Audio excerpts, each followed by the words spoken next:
স্বাগত পদশিকা টিভির দর্শক বন্ধুদের। যারা এখনও পদশিকা টিভি সাবস্ক্রাইব করেননি তাদের অনুরোধ করছি সাবস্ক্রাইব করতে এবং নিত্য নতুন ভিডিও দেখুন, উপলব্ধি করুন, আনন্দ অনুভব করুন। আজকের আলোচনায় আছি আমি আব্দুর রহমান এবং আমার সঙ্গে আমার বন্ধু, ভাই, বড় ভাইয়ের মতো মোহাম্মদ আলিমুজ্জামান সাহেব আছেন।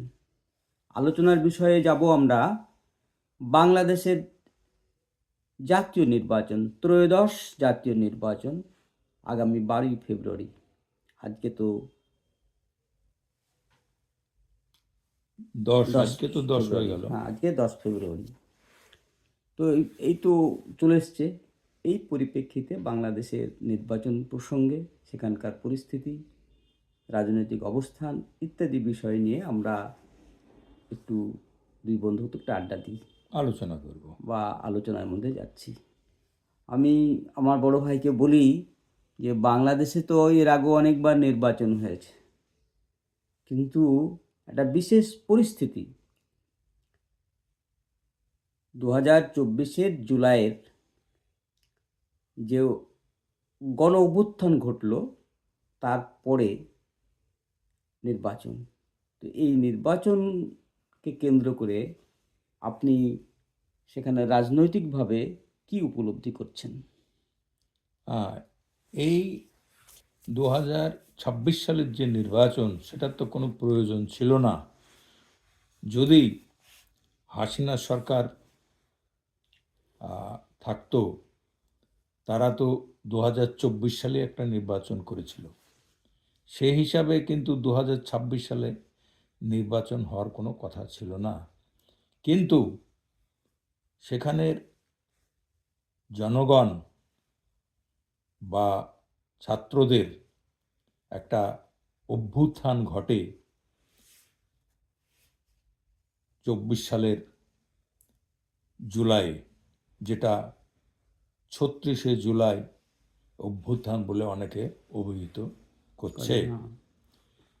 সেই কারণে কিন্তু অভ্যুত্থানের ফলেই সেখান থেকে প্রধানমন্ত্রী তখনকার শেখ হাসিনা পালিয়ে ভারতে চলে আসেন। তারপরে সেখানে একটা শূন্যতার সৃষ্টি হয়। আসতে বাধ্য হয়েছেন? হ্যাঁ, অবশ্যই না, একদম আসতে বাধ্য হয়েছেন। যে পরিস্থিতি হয়েছিল আমরা গণভবনে যে উত্তাল ছাত্র সমাজ বা জনগণ, তাদের ভয়ে বলা যায় সে ভারতে পালিয়ে আসে 5ই আগস্ট।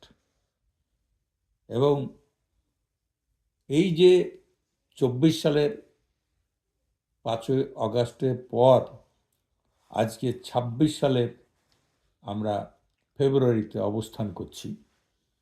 তো এখানে 1.5 বছরের উপর সেখানে কেয়ারটেকার গভর্নমেন্ট চলছে।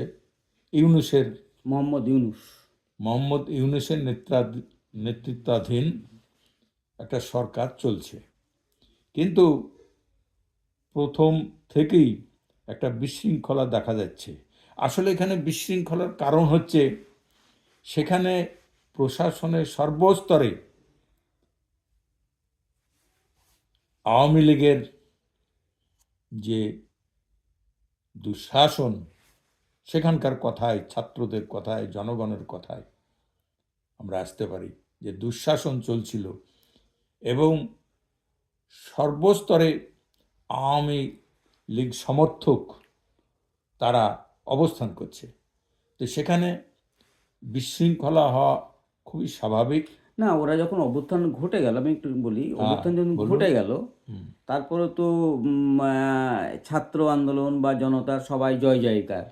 তো তখন তো আর আওয়ামী লীগেরা কিছু করতে পেরেছিল কি? সংগঠকের যারা, না, অনেকে তো সেখানে ছিল, প্রশাসনের বড় বড় নেতারা সব পালিয়ে গেল। হ্যাঁ, আওয়ামী লীগের যারা নেতা ছিল তারা পালিয়ে এসছে। কিন্তু যদিও প্রশাসনে কিছু পুলিশ থেকে বা অন্যান্য যে উঁচু পদে ছিল তারাও পালিয়ে এসছে, সঙ্গে। আমার তো মনে কিন্তু হয় এটা পরবর্তী ক্ষেত্রে একটা প্রতিশোধকমূলক আচরণটাই বাংলাদেশে খুব স্থায়ী হয়ে গেছিল। নেপালে কিন্তু 48 ঘন্টার মধ্যে শেষ হয়ে গেল, তারপরে পরে নেপালের যখন শান্ত হয়ে গেছে ওরা কিন্তু নেপালের থেকে প্রতিবাদ হ্যাঁ, করেনি বা না সেখানে ছিল প্রতিশোধ না, নেয়নি, সে আর তাদের আর যে নেয়নি। সেখানে যেভাবে চলেছে বাংলাদেশের পরিপ্রেক্ষিত কিন্তু আলাদা, একই ধরনের অবশ্যই নয়। আলাদা। হ্যাঁ, যার ফলে এটা ঘটেছিল। এবং মানে ওখানে কয়েকটা নির্বাচন ওখানে বিশেষ শৃঙ্খলা আসতে অনেক দেরি হয়েছে, দেরি হয়েছে, খুব এটা দেরি। অস্বীকার করার এটা কোনো উপায় নেই। বাংলাদেশের হ্যাঁ, মানুষের ক্ষেত্রেও খুব ভালো হয়নি, না এবং অর্থনৈতিক দিক না থেকে, না সামাজিক দিক থেকে, কোনো দিক এবং থেকে ভালো হয়নি। হাসিনা যে সরকার এই 2009 সাল থেকে 24 পর্যন্ত 14, 18 এবং 24 প্রত্যেকটা নির্বাচনে কিন্তু প্রশ্নবিদ্ধ ছিল। হ্যাঁ, এটা এবং অস্বীকার করি না আমরাও, কেউ এবং করবে না। সেখানে শেষ নির্বাচনটা মারাত্মকভাবে 24 সালে যে এটা এবং নির্বাচনই হয়নি, একটা নির্বাচনের যেটা নামে একটা দ্বাদশ, এটা তো ত্রয়োদশ চলছে, 13টা দ্বাদশ নির্বাচন। দ্বাদশ নির্বাচনটা একেবারেই বলা যাবে যে হ্যাঁ হ্যাঁ, প্রশ্নবিদ্ধ অবশ্যই। প্রশ্নবিদ্ধ না, হ্যাঁ। ওটা ঠিক নির্বাচন বলা যাবে না। মানে দিনের ভোট রাত্রে হয়েছে, হ্যাঁ, এ একটা কথা আছে সেখানে। দিনের ভোট রাত্রে হয়েছে, আগেই ব্যালট আমার ভর্তি এখনো হয়ে মনে গেছে আছে। এবং এমনভাবে ব্যালট বক্স ভর্তি হয়ে গেছিল পরবর্তীতে। ব্যালট বক্স দেখা যখন বুথে আছে, সেটাও ক্যামেরা দিয়ে দেখানো হচ্ছে যে হ্যাঁ ভিতরে আছে, এটা আমি দেখেছিলাম টিভিতে। হ্যাঁ হ্যাঁ, অবশ্যই সেটাও ঠিক, তো সে ঠিক যাই কথা। হোক, তো যে সেখানে পরিস্থিতি, এই পরিস্থিতির জন্যেই অনেকে ভোট দিতে যেতে পারেনি, ভোট যেতে পারেনি বা দেওয়া হয়নি বা দিতে দেওয়া হয়নি। এরকম আগেই ব্যালট বক্স ভর্তি হয়ে গেছে এবং ভোটপত্রের অভাব দেখা গেছে, যখন যাচ্ছে যে আর ভোটপত্র নাই, এমন একটা প্রহসনমূলক নির্বাচন হয়েছে। হাসিনার স্বৈরাচার আচরণ বাংলাদেশের জনগণকে ক্ষুব্ধ করেছিল, ক্ষুব্ধ, এতে কোনো সন্দেহ নেই। অবশ্যই। সেটা এখন আমি মনে করি পাস্ট। হ্যাঁ, কিন্তু সেই পরিপ্রেক্ষিতে বাংলাদেশের নতুন যে নির্বাচন আসছে, এই নির্বাচনটা রাজনৈতিকভাবে বলুন, সামাজিকভাবে বিশাল গুরুত্বপূর্ণ। অবশ্যই। হ্যাঁ, সে ব্যাপারে একটু আলোচনা করেন। হ্যাঁ, সেখানের প্রধান দল কিন্তু দুটো, আমি জামাতে ইসলামীকে বাদ দিচ্ছি। আগের আগের কথা যদি বলি, সেটা হচ্ছে বিএনপি এবং আওয়ামী লীগ, এটাই ছিল। আর তার সঙ্গে শেষ, কিছু জোটও ছিল, হ্যাঁ তারা জোট ছিল, সেগুলো এমন কিছু নয়, নগণ্য। আওয়ামী লীগের সঙ্গে কমিউনিস্ট। হ্যাঁ হ্যাঁ হ্যাঁ। তো সেখানে এই যে এখন কিন্তু ইউনূস সরকার আওয়ামী লীগকে নিষিদ্ধ করেছে, নির্বাচনে অংশগ্রহণ তারা করতে পারেনি। এবং মাঠে এখন দেখা যাচ্ছে বিএনপি এবং জামাতে ইসলাম প্রধান ভূমিকা আছে, অন্যান্য কিছু আছে। হ্যাঁ, এক্ষেত্রে মূলত তিনটে জোটের কথা দেখাচ্ছে, আমরা তিনটে জোটের কথা শুনছি। মানে বিএনপির নেতৃত্বাধীন একটি জোট, একটা জোট আছে, আর আর একটা জামাতে ইসলামের সঙ্গে আছে, জামায়াতে ইসলাম, আর কিছু এবং অন্যান্য আছে। আর একটা খুব গুরুত্বপূর্ণ দল আছে, যে দলটা ছাত্র আন্দোলন থেকে এনসিপি, নাহিদ ইসলামের এনসিপি। হ্যাঁ, তারা এবং তারা কিন্তু তদারকি সরকারের মধ্যে আছে। হ্যাঁ, একটা বিষয় এখানে খুবই গুরুত্বপূর্ণ, সেটা হচ্ছে এই নির্বাচনটা যদি এত দেরিতে না হতো, জুলাই অভ্যুত্থানের পরে মাস ছয়েক পর হতো, তাহলে কিন্তু একটা ভালো পজিশনে থাকতো আওয়ামী লীগ, এই এনসিপি, বিশেষ করে এনসিপি, এবং বিএনপি বা জামাত ইসলামও একটা অগ্রগণ্য ভূমিকা নিত। কিন্তু এনসিপি কার্যকারিতা বা জয়ের ক্ষেত্রে এরা যে 1.5 বছর আছে, এদের ভূমিকাটাও খুব সবসময় ইতিবাচক হয়নি। না, কখনো কখনো অন্তর্দ্বন্দ্ব, হ্যাঁ, কখনো কোনো জনগণের প্রতি আস্থা বা অনাস্থার একটা বিষয় কিন্তু উঠে এসেছে। আসলে টালমাটাল যে অবস্থা বাংলাদেশের, তখন থেকে সেটাকে ওরা দল হিসাবে, রাজনৈতিক দল হিসাবে হতে অনেক দেরি করেছে। হ্যাঁ, এনসিপি যে সময় তৈরি হয়েছিল, তাদের একটা গ্রহণযোগ্যতা দেখা গেছিল, কিন্তু এখন যত দিন যাচ্ছে তাদের গ্রহণযোগ্যতা কিন্তু কমে গেছে। এবং দেখুন, এই সময়ে ভোটের ফলাফলে আমার তো মনে হয় যে 5-6টা পাবে কিনা এনসিপি। এবং আমার যে ধারণা এক্ষেত্রে, সেটা হচ্ছে বিএনপি জোটটা সর্বাধিক সর্বাধিক আসন পাওয়ার আসন সম্ভাবনা। পাবে এবং সঙ্গে সঙ্গে জামাতে ইসলামী পাবে। অনেক আশঙ্কা প্রকাশ করছে জামাতে ইসলামী সেখানে চলে আসবে, কিন্তু তাদের যে চেয়ারম্যান শফিকুর রহমান, সেই শফিকুর রহমানের ইদানিং একটা যে কথা মেয়েদের বিরুদ্ধে বলেছে, সেটা মেয়েদের মধ্যে অনেকটাই কিন্তু বিরুদ্ধ মনোভাব তৈরি হয়েছে। কারণ হচ্ছে সেখানকার প্রধান যে না, তাছাড়া ওই দলটির বিরুদ্ধে অভিযোগও তো আছে যে অনেক এরা মানুষের আছে, ধর্মীয় তারা ধর্মীয় গোড়া বা দৃষ্টিকোণ থেকে একটা রক্ষণশীল দল, অবশ্যই এরকম একটা এটা একটা অভিযোগ আছে। মনোভাব তৈরি এবং হয়েছে। অভিযোগের বহির্বিশ্বে যেমন অভিযোগের একটা তাদের সম্পর্কে সত্যতাও আছে, আছে। আমাদের ভারতে তাদের সম্পর্কে ধারণা ভালো অভিযোগের ভালো একটা নাই। সত্যতাও আছে। ওরা যে ধরনের অবশ্যই কথা বলে মাঝে মধ্যে, যেগুলো আসে টিভিতে বা প্রচারে, তাতে কিন্তু খুব মানে সার্বিক জনগণের কথা বলে না তারা। না, এবং মেয়েদের ব্যাপারে তাদের যে সীমাবদ্ধতা, সীমাবদ্ধ আছে। হ্যাঁ, সেখানে তাহলে প্রচুর পরিমাণে সেখানকার যে এই শিল্পে ওই যে যেটাতে কাপড় চোপড় তৈরি করার সেই শিল্পে কিন্তু প্রচুর মহিলা কাজ কাজ করে। করে। তো এখানে তারা যে কর্মজীবী, মহিলাদের কর্মজীবী হোক, এটা কিন্তু জামাতে ইসলামী চায় না। যদিও অনেকে বলেছে যে কথাটা সঠিকভাবে বলা হয়নি, হ্যাঁ, শফিকুর রহমান যেভাবে বলেছিলেন সেভাবে দেখা হয়নি, কিন্তু ইতিমধ্যেই এই জামাতে ইসলামের বিরুদ্ধে মহিলাদের একটা বিরুদ্ধ অবস্থান কিন্তু ইতিমধ্যে নিয়েছে। আর মজার ব্যাপার হচ্ছে যে নতুন যে যারা এবারে ভোটার হয়েছে, তারা তাদের উদ্দীপনা যথেষ্ট দেখা যাচ্ছে ভোট কেন্দ্রে যাওয়ার, এবং কয়েকজন মহিলা, যদিও সামগ্রিকভাবে মহিলা প্রার্থী খুব বেশি নেই, কিন্তু বরিশাল বা ঢাকায় এই তাসনিম জারা এবং মনীষা চক্রবর্তী, ডাক্তার মনীষা চক্রবর্তী, তারা অলরেডি সাড়া ফেলেছেন। স্বতন্ত্র প্রার্থী তাসনিম জারা, যদিও এনসিপিতে তিনি ছিলেন এবং পরবর্তীতে এনসিপি থেকে বেরিয়ে এসছেন, হ্যাঁ। আর সিপিবি, কমিউনিস্ট পার্টি অফ পরিস্থিতির মধ্যে পাচ্ছি বাংলাদেশ, সেখানকার হচ্ছে ডাক্তার মনীষা চক্রবর্তী, এরাও সাড়া ফেলেছে প্রচার। বিশেষ করে একটা জিনিস খুব ভালো লেগেছে যে ডাক্তার মনীষা চক্রবর্তী কিন্তু নিজের টাকা দিয়ে, আমরা ভোট আমাদের দেশেও দেখি, ভোট যখন আসে প্রচুর টাকার কিন্তু কালো টাকার আমদানি হয় এবং খেলা চলে। তো সেখানে কিন্তু সে সামান্য যে রিক্সাওয়ালা বা কর্মজীবী খেটে খাওয়া মানুষ, তাদেরকে এই মনীষা চক্রবর্তীর যে CPB, communist party of Bangladesh, তারা কিন্তু মাটির ভাড় দিয়ে দিয়েছে। নির্বাচনী যে খরচ সেখান থেকে উঠছে। কিন্তু আমি এই দিকটা তো আপনি বলছেন, কিন্তু আমি এই দিকটার কথা ভাবতে বলছি। দেখুন, যে বাংলাদেশ থেকে একটা সুশৃঙ্খল জায়গায় পৌঁছাতে গেলে অর্থনৈতিক দিক থেকে, সামাজিক দিক থেকে, এবং সেই দেশের মানুষের লোক সংখ্যাটাও আনুপাতিক হারে যথেষ্ট বেশি, তাদের জীবন তাদের জীবন জীবিকা, তাদের শিক্ষা, কর্মসংস্থান ইত্যাদির জন্য এই নির্বাচনটা কিন্তু খুবই ভাইটাল, গুরুত্বপূর্ণ। মানে কারা সরকারে আসছে এবং সেই মানে নির্বাচিত সরকার দেশটা চালাক।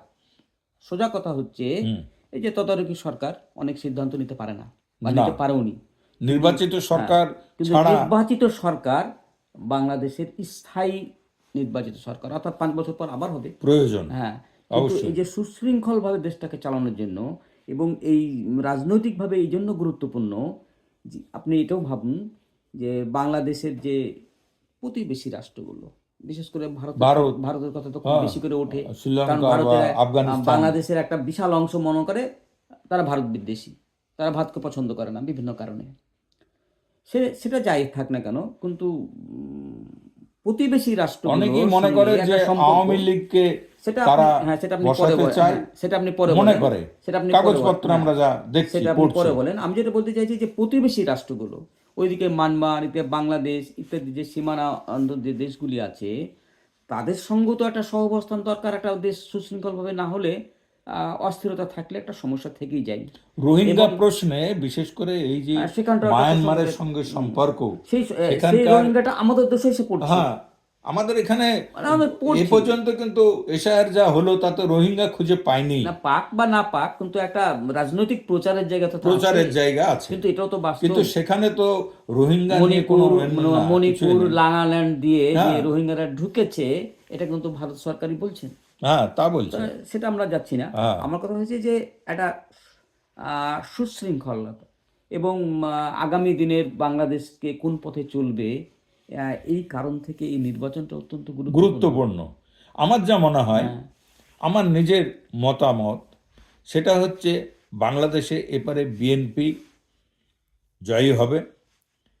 আর মোটামুটিভাবে 130-32টা আসনের ব্যবধানে ওখানে 350 সিটের লড়াই। 300 হচ্ছে নির্বাচিত, আর হ্যাঁ, ওই আর 10% আছে সংরক্ষণ, 50টা নারী নাহলে সংরক্ষণ পরবর্তী সংরক্ষিত ক্ষেত্রে সিট, পরবর্তীতে 50টা হবে। তবে প্রতিনিধিমূলক 168 যদি ধরা যায়, বিএনপি 168 মতন পেতে পারে আমি ধরছি। আর এখানে এরাও যে জামাত জোট, তারাও পাবে। কিন্তু জামাতকে নিয়ে আমার অন্তত তেমন কোনো নেই, যে আশঙ্কা নেই যে তারা জিতে সরকার তৈরি করবে। বিএনপি সরকার তৈরি করবে বিএনপি সংখ্যাগরিষ্ঠতা পাবে অবশ্যই, এতে কোনো সন্দেহ এবং নেই। সেটা আচ্ছা, আর একটা প্রসঙ্গ বলুন। আওয়ামী লীগ তো ভোটে অংশগ্রহণ করতে পারছে না আইনি দিক থেকে, হ্যাঁ কিন্তু তাদের সমর্থকগুলো তো বাংলাদেশে আছে। হ্যাঁ আছে। তারা কি করতে পারে বলে আপনার সাধারণ, আমার ধারণা সাধারণ পর্যায়ের যেসব সমর্থক আছে, সমর্থক, তারা ভোটার? তারা যে কোনো দলে আওতায় চলে আসবে, বিশেষ করে বিএনপিতে আসবে ধরে নেওয়া যেতে পারে। এতেও যাবে। ওদের সঙ্গে যে সম্পর্ক জামাত ইসলামের সঙ্গে জামাত ইসলামের যেতে পারে না, বরাবরই সম্পর্কটা খারাপ কিন্তু ওই দলে। হ্যাঁ, সেই দিক থেকে ওদের দলে যাওয়ার সম্ভাবনাটা কমে যায়। তাহলে বিএনপিতে, হ্যাঁ, বিএনপিতে যেতে পারে, কিংবা ওই জাতীয় গণতান্ত্রিক যে ফ্রন্ট আছে সেখানেও চলে যেতে পারে। বিএনপির পূর্বে দেশ শাসন করার অভিজ্ঞতা আছে এবং এটা উল্লেখযোগ্য বিষয় না, সেই যে সময় বিশ্বে বেগম জিয়া পাকিস্তানের, আমি এইটা শুনুন বা বলি, যে বাংলাদেশের প্রথম মহিলা প্রধানমন্ত্রী কিন্তু খালেদা জিয়া, এবং সারা বিশ্বের মধ্যে মুসলিম, বিশেষ করে মুসলিম বিশ্বে দ্বিতীয় মহিলা প্রধানমন্ত্রী এবং 3বারের প্রধানমন্ত্রী তিনি, 91 সালে থেকে 96 সাল পর্যন্ত। মাঝে একবার কয়েকদিন ছিল। তৃতীয় মেয়াদ তাদের ছিল 2001 থেকে 2006 অক্টোবর পর্যন্ত। এবং বৈরী মনোভাব যে সবসময় আওয়ামী লীগ সবসময় ভয় করে এসছে, বা তাদের বিশেষ বা প্রধান প্রতিদ্বন্দ্বী কিন্তু মনে করেছে বিএনপি। কি না, বিএনপির একটা ভালো ক্রেডিট ছিল, আমি বলবো সেটা যে ইন্টারন্যাশনাল যে রিলেশনশিপ, হ্যাঁ, সেটা কিন্তু খুব খারাপ করেনি সেই সময় না। এবং ইতিমধ্যে ডিসেম্বর মাসে আমরা জানি যে খালেদা জিয়া ইন্তেকাল করেছেন, এবং সেখানে আমাদের তার ছেলে তারেক রহমান 17 বছর পর ইংল্যান্ড থেকে বাংলাদেশে ফিরেছেন, এবং জনজোয়ার ঘটেছে তাকে নিয়ে, বিশেষ করে শাহজালাল আন্তর্জাতিক বিমানবন্দরের সামনে বা আশেপাশে। তো এটা একটা দিক, এবং এ থেকে মনে হতে পারে তার দিকে সমর্থন যথেষ্টই আছে।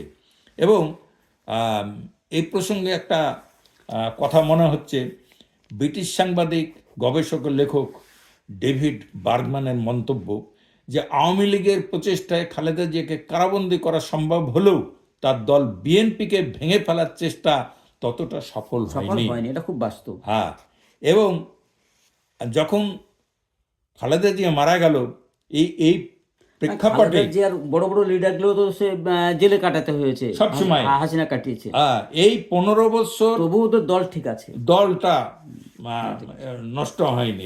একটা জিনিস আশঙ্কা করছি, বা একটা সম্ভাবনা নেওয়া ভাবনা, যে এই যে 12ই ফেব্রুয়ারি নির্বাচনটা হচ্ছে, এই নির্বাচন সুষ্ঠু ও নিরপেক্ষ কতটা হওয়া সম্ভব, বা আদৌ হবে না হবে না বলে কি মনে হয়? আমি যেটা মনে করি সেটা হচ্ছে, মানুষ 15 বছর ধরে বা 17 বছর ধরে ভোট দিতে পারেনি। তো এইটা একটা উন্মাদনা আছে, নতুন অনেক ভোটার হয়েছে এবং ঝামেলা বা গন্ডগোল সেটা খুব বেশি হবে বলে আমার মনে হয় না। যে কোনো নির্বাচন আমাদের দেশে বা বিভিন্ন দেশে দেখা যায় একটা ওই মনে হয় কি জানেন তো, যখন একটা অন্যায় শুরু হয়ে যায় রাজনীতিতে, খুব চট করে কিন্তু সেখান থেকে সরে আসে না। আমাদের দেশে যদি তুলনা করি, যে সিপিআইএম পার্টির উপর একটা অভিযোগ ছিল যে এখানে রিগিং হয়, ওরা ক্ষমতা থেকে চলে গেলেও রিগিং তৃণমূল বন্ধ হয়নি। কংগ্রেসের ক্ষেত্রেও ওই একই অভিযোগও করছে বা করে বিরোধীরা। মানে তেমনি করে বাংলাদেশে যে ভোটটা হলো না, সুষ্ঠু নিরপেক্ষ নির্বাচন হয়নি আগে, আর একটা বিশাল জালিয়াতি হয়েছে, সেক্ষেত্রে এই তদারকি সরকার কতটা সুষ্ঠুভাবে নির্বাচন করাতে নির্বাচনটা পারবে, করতে পারবে নির্বাচন কিনা, কমিশন এটা একটা এবং চ্যালেঞ্জ। তাদের একটা শক্তি, তাদের নিঃসন্দেহে পুলিশ ব্যবস্থা ইত্যাদি নিয়ে একটা মামলা। নিঃসন্দেহে এবং নির্বাচনটা একই মোহাম্মদ সম্ভবত একই ইউনূসের দিনে হচ্ছে। কাছে এটা একটা বিরাট চ্যালেঞ্জ এবং মনে হচ্ছে বা আমি মনে করছি যে এই চ্যালেঞ্জে তিনি সফল হবেন। তার সঙ্গে জনগণ আছে। ইতিমধ্যে সেখানে বিভিন্ন দেশের সাংবাদিকরা আমরা ভোট কভার করতে গেছে এবং তাদেরও কথাবার্তা শোনা যাচ্ছে, তাদের মন্তব্য শোনা যাচ্ছে, কাগজের পৃষ্ঠায় এগুলো আমরা দেখতে পাচ্ছি, টিভিতে দেখা যাচ্ছে। আমরা ভারতবাসী হিসেবে কি আশা করব? আমরা চাই এই সেখানে নির্বাচনটা গণতান্ত্রিক একটা সরকার গড়ুক, আসুক এবং অবশ্যই, নির্বাচনের এবং মাধ্যমে আসুক, নির্বাচনের মধ্যে দিয়ে একটা শান্তি এবং শৃঙ্খলা তৈরি হোক। এবং এই যে উপমহাদেশে একটা শান্তি বিরাজ করুক, এটা আমরা সবসময় চাইব। গন্ডগোলটা মানে রাজনৈতিক শৃঙ্খলা যদি না থাকে তো সেই দেশ বিশৃঙ্খলা হতে বাধ্য। অবশ্যই সব লোকতে আমরা দেখছি যেখানে রাজনৈতিক শৃঙ্খলা নেই, সাধারণ মানুষ সারা বিশ্বেই কর্ম যে সংকোচন হয়েছে, যার ফলে সেটা ভারতে যেমন বা বিভিন্ন রাজ্যে আমাদের দেখা যাচ্ছে পড়ছে, তার প্রভাব বাংলাদেশেও প্রচণ্ডভাবে এই বেকার ছেলেদের সংখ্যা বেড়ে যাচ্ছে। সেখানে যদিও তাদের কর্মসংস্থানে যথেষ্ট সমস্যা আছে ওখানে। গার্মেন্ট শিল্পে, গার্মেন্টসে তাদের প্রচুর কাজ, এটা একটা মাত্র শুধু ওই একটি কাজ দিয়ে তো গোটা সম্ভব নয়, বাংলাদেশের সেটা তো সম্ভব নয়। বেকার এবং সেখানকার যাবে না। ছেলেরা, শিক্ষিত ছেলেরা ব্যাপকভাবে বহির্বিশ্বে কাজ করছে। এটা তো নয় আসলে, সেখানে যে ঘন বসতি, এত পরিমাণ মানুষের বাস, ওই জনসম্পদটাকে কাজে লাগানো যাচ্ছে না। যে মেরিটেরিয়াস প্রতিভাশালী যারা ছাত্র, তারা কিন্তু বিদেশ চলে যাচ্ছে বেশিরভাগ, ধরে রাখতে তাদেরকে পাচ্ছে না, ধরে রাখতে পারছে কোনো তো শিল্প নেই, পরিকাঠামোটা বড় ধরনের শিল্প নাই, তাহলে তার একটা পরিকাঠামো নাই। এই জন্য বাংলাদেশের একটা ভালো রাজনৈতিক দল নির্বাচনের মধ্যে আসা উচিত এবং ওখানকার মানুষ যাকে মনে করবে তারা কি করবে, সে দেশের মানুষ না, কিন্তু আমরা বলি রাজনৈতিক একটা স্থিতিশীলতা আসুক। আমরা এটা অবশ্যই চাই। আমাদের প্রতিবেশী দেশে প্রতিবেশী রাষ্ট্রের সঙ্গে তারা সম্পর্ক ভালো স্থিতিশীলতা যদি না আসে, তাহলে তো তার আমাদের উপরও তার প্রভাব পড়বে। এবং প্রতিবেশী রাষ্ট্রগুলোর সঙ্গে সম্পর্ক ভালো রাখুক। সম্পর্ক তো অনেকটা অর্থনৈতিক, অবশ্যই। এবং এই যে অর্থনৈতিক এবং জুলাই অভ্যুত্থানের পর আমাদের দেশের সঙ্গে যে এই দেশের পাসপোর্ট, ভিসা, বিশেষ করে ভিসা আর পাচ্ছে না, তো এটাতে তো কলকাতাও আমাদের ক্ষতিগ্রস্ত হচ্ছে। সাংস্কৃতিক দিক থেকে সাংস্কৃতিক দিক থেকে ক্ষতিগ্রস্ত হচ্ছে। সেখানকার আমাদের বেঙ্গালুর, কলকাতার বিভিন্ন হসপিটালে প্রচুর পরিমাণে, তবুও ভয়ে তো সবাই আসতে চাইছে না। আগে যেমন ভাবে অবাধ ছিল, কলকাতায় যে মার্কেট স্ট্রিট গেলেই সেখানে বাংলাদেশিদের দেখা যেত এবং 5টা-7টা বাস সবসময় ঢুকছে, সেটা নেই। ট্রেনটা সৌহার্দ্য যে ট্রেন, সেটা বন্ধ হয়ে গেছে। এটাতে সাধারণ মানুষের খুবই ক্ষতিগ্রস্ত হচ্ছে। তো সাধারণ মানুষ তো সবসময় আমাদের দেশে বা সেখানে স্থিতিশীলতা, ওই জন্য আমরা চাই রাজনৈতিক স্থিতিশীলতা। অবশ্যই তাহলে রাজনৈতিকভাবে সুষ্ঠুভাবে সেখানে ভোট হোক, সুষ্ঠুভাবে একটা বা গণতান্ত্রিক উপায়ে একটা সরকার আসুক, সেই সরকার ওই দেশকে শাসন করুক এবং শান্তি বিরাজ করবে। এবং চাইবো যে প্রতিবেশী রাষ্ট্রগুলোর সঙ্গেও তারা যেন ভালো সহাবস্থান করুক। করতে পারে। আমরা মোটামুটি আলোচনাটা এখানেই শেষ করি নাকি, না লিখবেন? হ্যাঁ, এই তো হলো মোটামুটি, তাই না? হ্যাঁ, আমরা শুধু ওইটাই চাইবো যে সুস্থ সুন্দরভাবে নির্বাচনটা হোক এবং নির্বাচন প্রক্রিয়ার মধ্য দিয়ে একটা বাংলাদেশে সুষ্ঠু রাজনৈতিক গণতান্ত্রিক, স্থিতিশীলতা আসুক গণতান্ত্রিকভাবে। অবশ্যই সেটা আমাদের আশা। সেটা হলে খুবই ভালো হয়। হ্যাঁ, ধন্যবাদ সবাইকে। আমরা আজকে এখানেই শেষ করলাম। এখানেই